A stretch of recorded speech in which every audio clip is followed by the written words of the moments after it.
எல்லாம் நம்ம கூட இருக்கிறது, நமக்கு எல்லாம் இருக்கிறது, பாதுகாப்பாக நம்ம இருக்கிறோம் என்று நம்ம நினைத்திட முடியாது.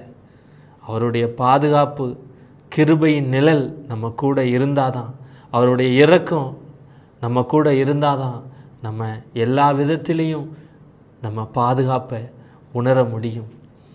எத்தனையோ ஆபத்துக்கள் கண்ணுக்கு தெரியாமல் நமக்கும் நம்மளுடைய குடும்பத்துக்கு வரும்போதெல்லாம் அவர் இல்லைன்னா நம்ம ஒரு நிமிஷம் அந்த நாளை தாண்டி இருக்க முடியுமா?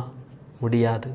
எத்தனையோ பலவீனங்கள், வியாதிகள், போராட்டங்கள், பண பிரச்சனைகள், எத்தனையோ நெருக்கங்கள், குடும்பத்தில் ஒரே சண்டை சச்சரவு, ரொம்ப ஒரு போராட்டம் வரும்போதெல்லாம் உடைந்துருவோமோ, அந்த குடும்பம் உடைந்துருமோ அப்படின்னு நம்ம நினைக்கும் போதெல்லாம் அவர் நம்மளுடைய குடும்பத்தை கட்டி தூக்கி நிலைநிறுத்தினார்.